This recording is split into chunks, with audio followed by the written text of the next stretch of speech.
Hey, folks, welcome back to Gels on Sports. You got Mike, you got Zach, you got the best show on TV or interwebs or whatever. We are back. We've got the information for you.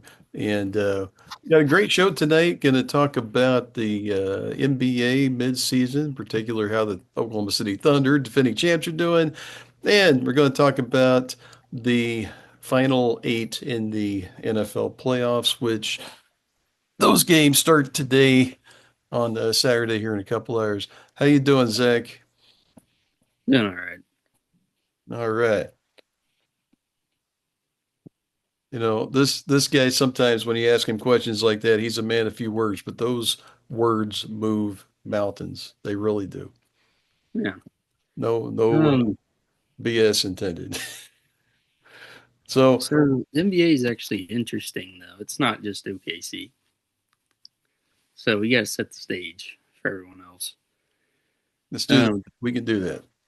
I think that the bad boys are back this year, and it was cool to watch playoff basketball last year back in Detroit Hmm. and that environment. Them playing, was it the Knicks? I Yeah. think. Yeah, it was a killer And game. Literally brought back memories of the late '80s and early '90s for me. yeah, and they were beating each other up, and they're pretty much doing the same thing this year Hmm. and leaning into that mindset that the city of Detroit has, which is awesome. And Cade Cunningham, Stillwater zone, yeah, those guys suck, but he's a great player. And then Jalen Duran, he's been awesome. He's really breaking out this year and become that second option. It's kind of a 1A, 1B situation with them.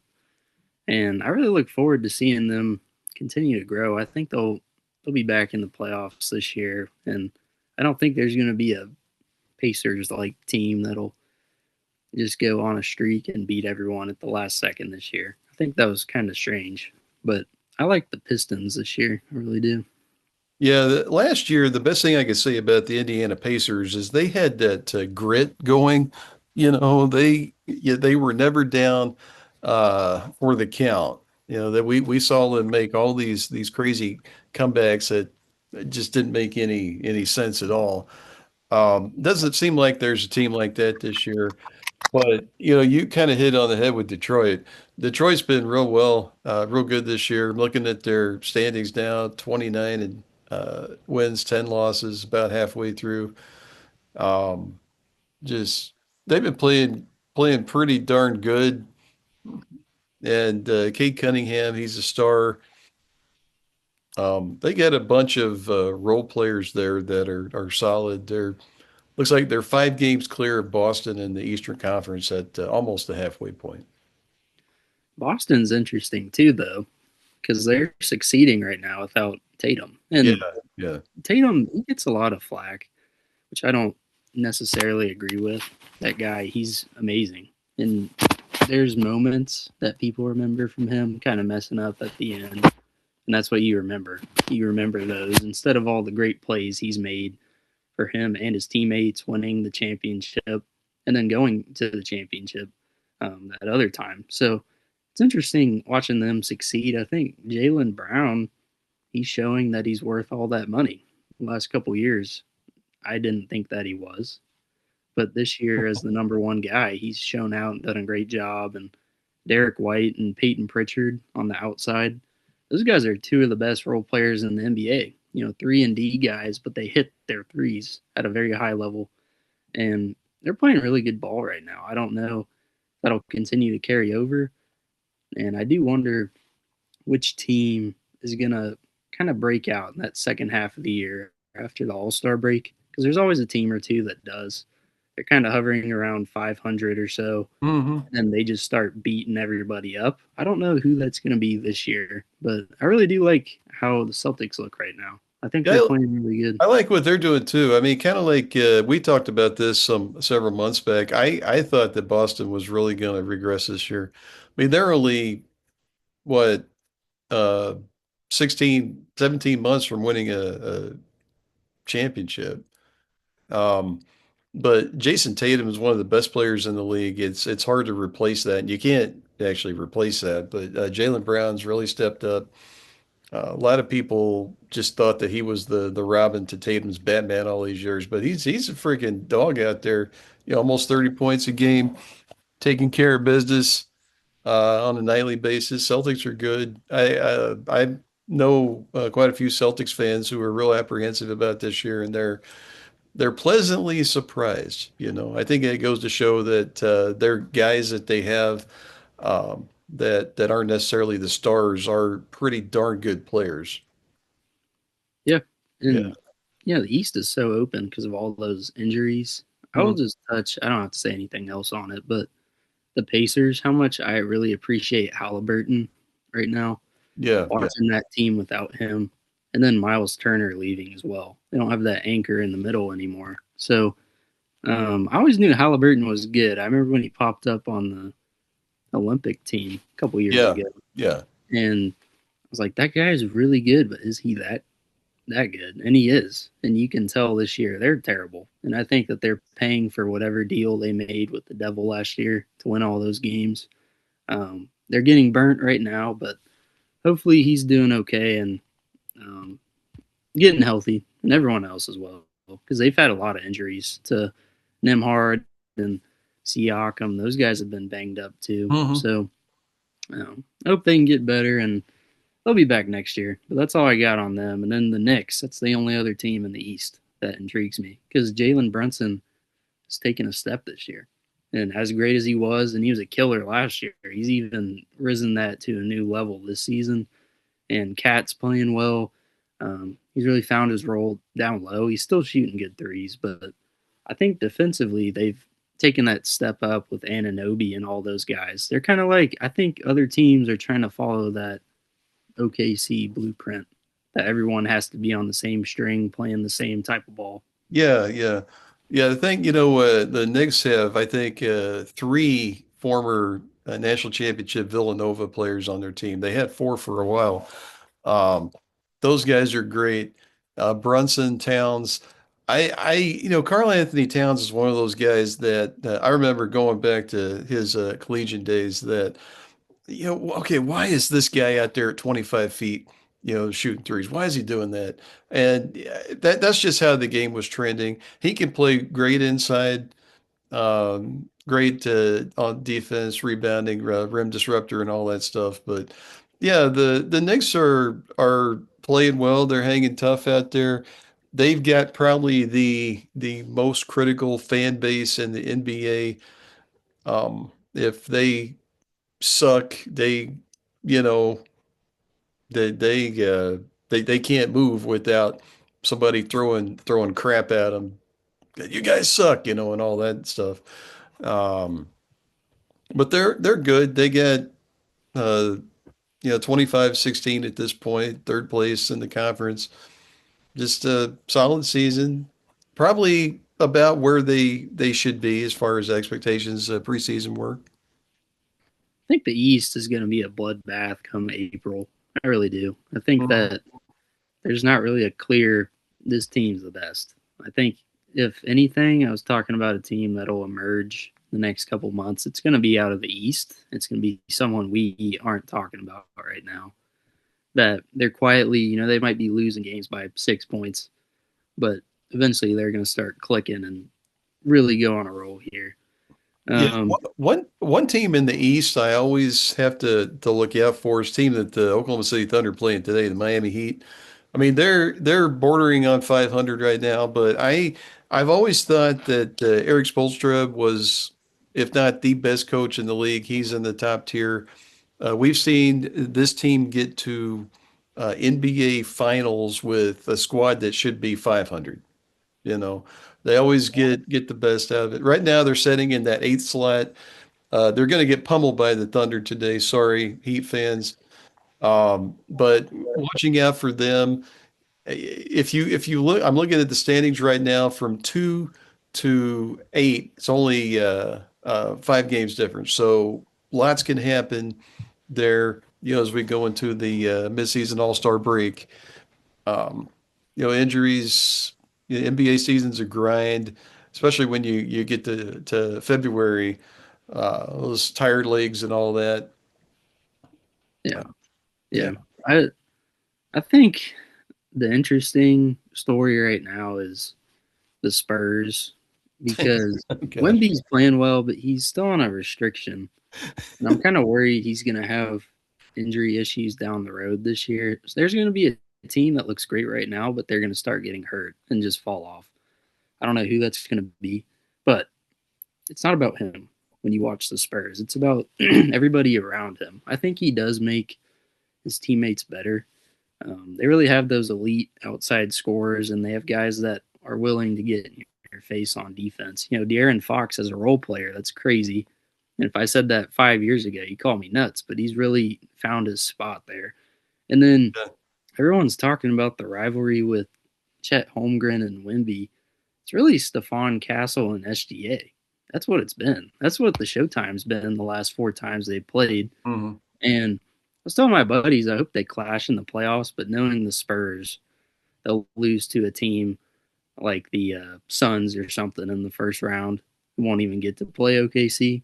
But if they do, the real story is going to be the guard play between those Yeah. two. It's not the bigs because Hartenstein's going to be back, and I don't think that they're going to be able to do much. So it's going to be the guard play. The Spurs knockdown shooters, they're elite though. Yeah, they are. If you made me choose a big man to start my team with, okay, I'm going to pick Wemby for 2 seasons. Okay, I'll tell you why. Number one, because this guy is so freaking big and the way that he's built. I hate to say this, but history tells us in the NBA these guys are injury prone. Okay. I totally understand the Spurs putting him on putting him on limited minutes or pitch count if we're playing baseball. I understand that. They've exceeded expectations this year. I mean, right now they're sitting at 28 and 13, 6 games behind Oklahoma City. The West is stacked, so they can't set him too much. They are probably without him, they're a little bit better than a 500 team, but when he's playing really well, they're pretty damn good. I mean, they've beat the Thunder 3 times, but I as we had talked about before, I think that that was just kind of the course of the season. The Thunder's righted the ship. Um, yeah, Castle, he's a great player. They had the Rookie of the Year twice, San Antonio. I know that I've got a lot of friends who are San Antonio Spurs fans, and if you go back, there's some parallels here with the David Robinson, Tim Duncan, Parker Ginobili teams with what they are trying to do now. Obviously, they've got a hell of a long ways to go before they reach the success of those old teams, but they've got the pieces in place to attempt that. I just don't think it's going to happen. I think they're a really good team, and yeah, they'll. I mean, if they end up, let's say they end up second in the West, I don't think they're not going to get to the finals. Somebody like Denver or Yeah. Houston maybe probably take them out. And you got the T Wolves, man. Anthony Edwards, when he's on, that guy can get 60 points. I mean, he when he shoots in rhythm and isn't phased by who's guarding him or he just pulls up and takes a shot, doesn't think too much. That guy hits it every time. And then Julius Randle's playing at a high level now. Gobert, he's an absolute dork, but he's making plays. And when they get to the playoffs, he'll suck because that's what he does. Yeah, But yeah, yeah. then they Always. got guys like DiVincenzo as well. They just have knockdown shooters, man. So that's a team. They're not going to win the finals anytime soon, but they'll beat the teams they have no business beating in the playoffs. Yeah, I do not have, I want to clarify this by saying I do not have one piece of Minnesota Timberwolves merch, nor will I ever buy anything. But I really like watching these guys play. Anthony Edwards he is just fun to watch. Yeah, he's great out there. He's one of the best players in the league, but he's one of the most fun to watch players. It's almost like it's appointment television if Minnesota happens to be on. I mean, they're not a sexy team because they're Minnesota. Okay, they're not the Lakers, they're not the Spurs, they're not Golden State, they're not Miami, they're not the Knicks, but they are fun to watch. You know, Rudy Gobert is a 7'3" role player who gets in the way. He's like a freaking redwood out there. Um, he doesn't move very fast, but he disrupts things. And you know, Randall's playing well. They got the Villanova connection with DiVincenzo, a bunch of older guys on the team that contribute, get a lot of minutes. It's they're fun. They played well in the playoffs to a certain point last year. Um, can they take the next step? I don't know. Not with the Thunder in there. I think that I like Denver, all other things being equal, ahead of Minnesota at this point. Um, I But yeah, the Minnesota Timberwolves are fun to watch. I like them. I like Denver too. I mean, Jokic, he's still the best player in the world, and I think he's one of the best passers I've ever seen. Which is crazy for a guy that big. Um, Jamal Murray is still streaky. I think until he retires and never plays basketball again, he'll be a streaky guy. He's not going to Yeah. be consistent, but he'll go on those stretches for a month or two where he'll score 35 points a night. Um, that's really the rivalry for OKC. If those two teams continue to grow and keep meeting each other, that's going to be the new rivalry. We thought it would be the Mavericks and OKC, but they've just fallen off the earth. So I think it's really going to Yeah. be the Nuggets. You know, guys like Peyton Watson off the bench, who's making a huge difference, and then Aaron Gordon, who we could have never seen coming the last couple years. He's become a really elite 3-and-D guy, and that dude, oh my goodness, he's got that clutch factor, and Jamal Murray has it too. But there's just so much danger on that offense. I think if they can raise the level on defense, that's a championship team. Um, we'll see. We'll see once we get into the spring how they're playing, but can't ever count those guys out. They're awesome. They're awesome to Yeah, watch. yeah. Denver, to me, they're a clear second in the West right now, and I'm going to take it a step further. I think they're a clear second in the NBA. I like Detroit. Detroit's a good story, but if I had to rank the teams one through 30, I'm taking OKC, I'm taking the Nuggets, and then I'm taking Detroit. Yeah, yeah, Jokic, the Joker. As long as he plays out there, man, you can never ever count them out. His stat lines are freaking ridiculous. But they've got these other dudes who complement it perfect. And even when Jokic, he was out for a few games and they played really well. These guys stepped up. You mentioned Aaron Gordon. Aaron Gordon's a 6'11" freak out there. Just scary with his skill at that, being as big as he is. Um, the Nuggets are real good. I mean, we saw how they took the Thunder to the brink last year. I They meet in the playoffs. Wouldn't be surprised to see it go 7 games again. Long ways to go, but man, I've got mad respect for the Denver Nuggets. I'll just touch quickly on the Clippers, and it sucks that they got rid of CP3, but that might be my team that turns it around because they have been on an absolute streak recently. Been playing really good basketball, and if they can stay healthy, I like them getting into that 7 seed. Maybe they get in the play-in tournament and then just screw something up. That's the type of team that would go out and beat the Spurs. Um, Yeah, yeah, they got some. I mean, with Leonard and Harden, um, sky's the limit when those two guys are playing. Between the two of them, they could put up 90 points in a game or two, in the playoffs. The thing that the Clippers do not have on their side is that those guys are injury prone, big time. You just don't know. Harden's getting up there in age. Leonard's mid 30s. Still great players, high level, defense optional. but they can score with anybody. And yeah, they've been playing well. They're sitting at 10th right now, playing won 5 in a row. They're they're another team that's fun to watch when they're firing on all cylinders. Absolutely. Yeah. And just one more before we get into the NFL. OKC, they had their midseason slump, which is better than late in the year in the playoffs, and they're still in the lead by 6.5 games.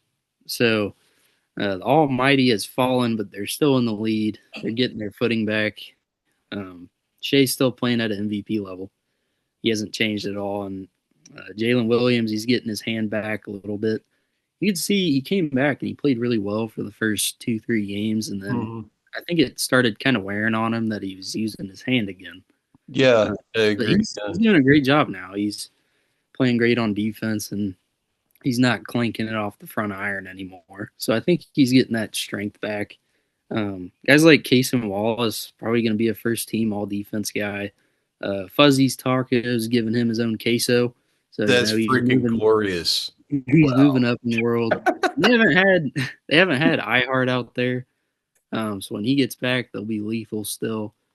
And then really the last thing I'll say, um, they're still young. They're not really that injury prone, but those guys have been able to step up. Guys like Kenny Hustle and Mhm. AJ Mitchell, who's playing at a most improved player type of level right now. And then Aaron Wiggins, he saves basketball every night. So I Wiggins, love watching Joe, OKC. yeah, Joe, Caruso, even that big guy Carlson stepped up a few games with Hardenstein being out. Actually, there was a couple games Hardenstein and Holmgren were out, and they Williams stepped up. Jalen Williams stepped up. Just yeah, the Thunder are right now. They're kind of in a playoff form right now, and at midseason. The one thing there's two things with the Thunder. We've talked about these offline. Number one, um, when Hartenstein is out, you definitely see the rebound difference. Most of the time, it doesn't matter. When you get to the playoffs, those things are magnified more. Okay, so he's a presence. He's a force on the glass. The second thing is that yeah, these guys have played a lot of minutes. They had what 20 what 4 extra games last year with the playoffs. Um, when you got all these young guys, they want to be out there playing. They're not thinking about managing minutes and stuff like that. And I don't think that's going to happen. But we've seen uh, some of the times where Oklahoma City is just kind of off a little bit, and I'm nitpicking, and you can do that when you're a big fan of the champs, and they're you know 5 6 games clear of everybody in the NBA right now. But it's just a couple things to watch. The minutes for the stars. I know that SGA has set a lot in the fourth quarter this year. But just something to think about as season goes along. I think what we saw was a huge improvement, and it's game to game. But that Rockets game the other night, because they were knocking down the open looks. Yeah. OKC, the way that they press after getting rebounds and really run up the floor and their sets that they run, they have open shots. Dagnall's a great coach, and the players execute. It's just about knocking them down. And a lot of the time, OKC will be in a close game in the fourth quarter, and they'll be 7 for 41 from three. You know, Mhm. and we saw in that Rockets game, they were knocking down their shots on the outside. And you brought up Isaiah Joe, who's automatic, and he's been great. But the biggest jump with him has been his defense. He was always seen as the pigeon on defense. He's the guy Yeah. that you used to attack. He's not like that now. So they've somehow gotten better on defense, and if they can hit their open looks, man, they're on a good trajectory this year. Yeah. Yeah. You got a lot to be happy for if you're Oklahoma City Thunder fan. Obviously, we are. So, looking forward to the second half of the season, and playoffs coming up, and we'll definitely have shows about them down the road. So, we got NFL playoff games coming up. We got a couple of games today. This is Saturday, the 17th. We're about 2 hours from kickoff from the Bills and Broncos, and the late game tonight's is Seattle, and I had a brain fart there, San Francisco. I I don't know. Yeah, I'm getting old. I need lunch. We're gonna go get lunch right after this. Hadn't eaten anything today. All right, well, I'll take over then. Um, so today's 17th. Yeah, so we got Bo Nix, who sucks against the Bills, Josh Allen, he has to be Superman, it seems. And I think eventually that's going to crash and burn. I think that the teams you watch that have to win on the last play every time, eventually that doesn't work. So it's not going to be today, though. The Broncos, for some reason, they think that they're David and the David and Goliath. They are the one seed, and they're playing at home. So that just shows you how bad Bo Nix is. I love Cortland Sutton and Marvin Mims on offense. That defense is generational. I Hmm. love that defense. Benito, Sertan, all those dudes. Oh my goodness, they're so fun to watch. And if Josh Allen is careless today and tries to be more of a gunslinger like he used to be, he'll have 4 interceptions, Hmm. and they still might win because Bo Nix just can't do nothing. And you're gonna see he's gonna miss guys downfield, but if they can get the ball out quick, hitches, flat routes, any sort of stop routes, that's probably their only chance. But I think this is gonna be a terrible game, awful, very ugly. Could come down to the last drive, and if it does, I don't see either team winning. That has to score on a final minute touchdown drive. I don't, and Yeah. that's not on Bo Nix, but he's just awful. He's terrible. I can't believe that people vouch for him. And then Josh Allen, like I said, I think eventually your luck runs out. You win 11 games in the regular season by one score or whatever. Hmm. Eventually, you can't do that anymore. Yeah, this comes down to a couple things for me. The Denver Broncos somehow went 14-3 this season. I think they won 11 in a row at some point. They've got a all-timer coach in Sean Payton. They got an incredible defense. They were almost I think they were 15 sacks clear of the number 2 team in the NFL with total sacks. Nick Bonito is on par with Myles Garrett getting off the edge as far as their start times or their first step times for you advanced analytic guys. And um, the thing is, with Lamar Jackson, with freaking Patrick Mahomes, and with Joe Burrow out in the AFC this year, we were thinking, okay, this is now or never for Josh Allen and Buffalo Bills. But they they they don't have anybody on offense who scares you at all, not even close. James Cook led the NFL in rushing. Does anybody care? No. Um, yeah, they've got some tall guys out there that wide receiver, especially Coleman. Shakir is pretty good. They're tight end heavy, but with Knox. But this is all about Josh Allen. And I think you hit it right. He could have 4 interceptions, they could have 3 other turnovers, and this could still be a one-score game at the end. For me, um, I yeah, I don't like Denver. I've got plenty of Colorado fans or friends out there. I never have liked the Denver Broncos. This goes back to the 19 freaking 70s playing Dallas in the Super Bowl. I think that was in 78. I do not like Denver Broncos. I do not trust them as far as I could throw them, even though they won 14 freaking games this year. This game's in Denver, mile high. You and I, we've been up in that altitude. That impacts things a little bit. Cold weather won't bother Buffalo Bills at all. They're used to playing in a foot of snow anyway. They're on Lake Erie. I think this is going to be a butt ugly to watch game. There will probably be something crazy, fumble return for a touchdown, like a double deflected pass or something like that. Um, do you trust Bo Nix to lead the Broncos to a game-winning score at all? No, no. You did bring a good point with James Cook. He's awesome, but they don't give him the ball when it matters.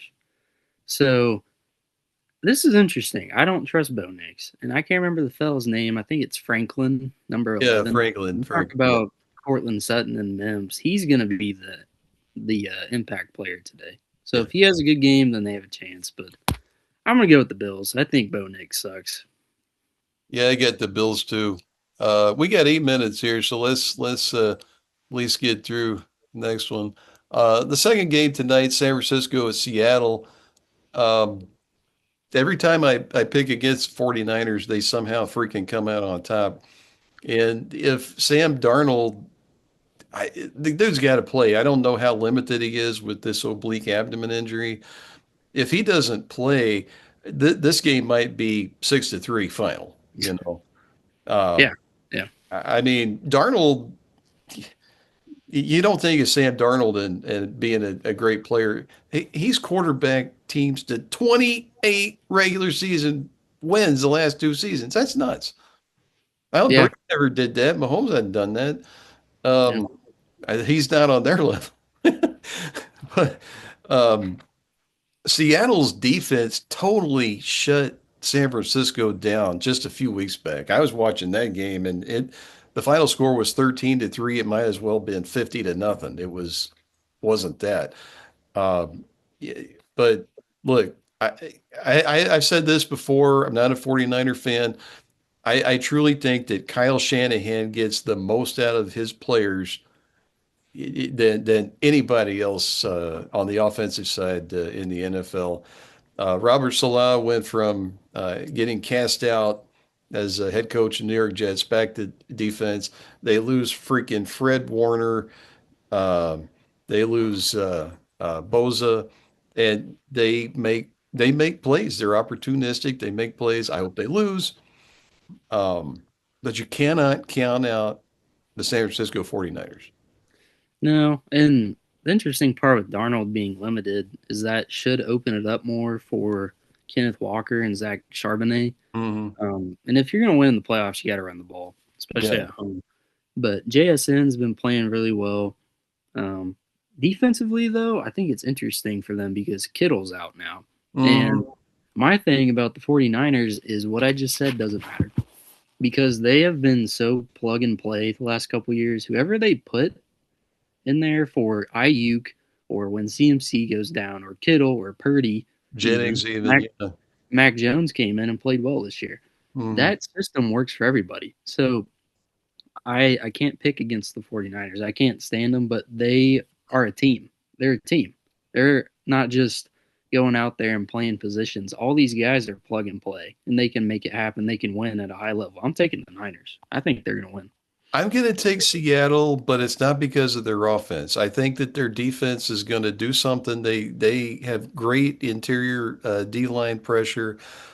This game's going to be really close. I think it's going to come down to the last couple minutes, and Seattle could very well dominate time of possession, yards, everything, and end up trying, kicking three field goals off of multiple 7-minute scoring drives. If they can put the ball in the end zone a few times, San Francisco, I don't think they can get two touchdowns on offense. I don't think they can do it. Um, I might eat my words, but I think what's going to happen in this game is going to come down to the end. San Francisco might have a chance to win, but one of the uh, Seattle defensive tackles is going to make a play on Purdy, be a fumble, run the clock out, that type of thing. That's a good point because the Purdy special is fumbling and losing the game on the last drive. So that's fair. Okay. Um, Quickly, the Patriots and Texans. These two. This might be 6-3. I mean, if you watch the Patriots and Chargers game, oh my gosh, that was terrible. And Yeah. that showed kind of who the Pats are. They don't really have a superstar on offense. Ramondre Stevenson had a nice catch out of the backfield, but they don't really have anyone that can stretch the field deep. And then CJ Stroud absolutely sucked, and they still won by 20 points because of that defense. So I all think his best defense, player's out too. I think that Nico Collins is out. yeah. Yeah. So He's they're their gonna best have to receiver. score. They're gonna have to score two defensive touchdowns again. Daniil Hunter, or the Alabama fella, Will Anderson off Will the bench. Anderson, man, those guys are good. They're gonna have to get a strip sack, and Stingley and Al Shire, all those guys. They're gonna have to score for the Texans. I don't think they can do it again, and I still don't think the Pats are that good. They haven't beaten anyone this year besides the Bills, but I'm gonna take the Pats this one. Yeah, I'm going to take the Pats too. It's interesting. This does not bring up nightmares of Brady Belichick Patriots team. This might as well be a completely different franchise. Respect to Coach Mike Vrabel for just bringing this team together like they are this year. There's kind of vibes of Indiana Hoosiers with their uh, from the abyss to national championship game with this New England Patriots. I'm going to go with the Patriots. I think that the home field advantage in this case is going to work for them. Gillette Stadium is going to be rocking like freaking crazy out there, and I just don't think Houston can score enough. They just don't have it. Great defense. I I think Houston they are a year away. They need a couple more pieces on offense out there, especially in the running game. So we got 2 minutes. We got one last game. We got the Rams and the Bears, and this will be tomorrow night. This one could actually be there could be 70 points scored in this game. Yeah, I mean the Rams have been on fire with Devontae and Nakua and Williams, and Stafford's playing really well. But I really like their defense. Jared Verse on the other side, they're doing really good things on defense, and no one's talking about that because Stafford's had MVP year. Hmm. But the Bears, my second team, I somehow picked the two worst teams to cheer for. But that's okay. They're finally winning, which is cool.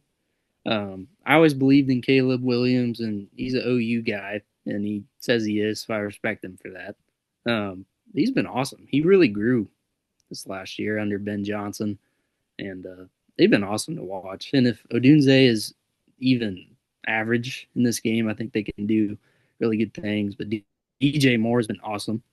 Swift and then Colston Loveland. Oh my gosh! If they that connection they had against the Packers, just throw it to them. If they get into that flow again, they can't. No one can stop the Bears. That was amazing to watch them connect against the Packers.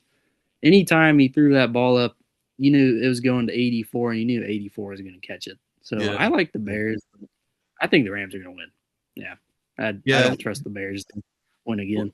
Look, the Bears have had all these. They've been like the cardiac kids this year. They've had all these comebacks, games they shouldn't have won, games they were had a 5% chance of winning with 8 minutes left, and they're making plays out there.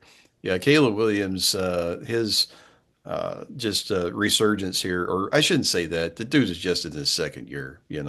But with Coach Ben Johnson out there, Detroit offensive coordinator last year, just they've been great. They've been fun to watch.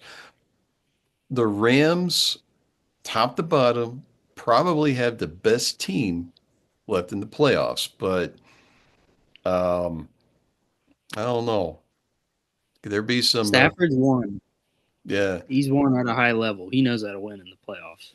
nobody can stop Nakua. Nobody's come close to stopping that guy. If the Rams have the ball with a chance to win at the end, they're going to win the game. Okay. I could see, oh man, we're running really short. I'm going to pick the Bears. I'm going with them. Okay. Go Bears. Rams are winning.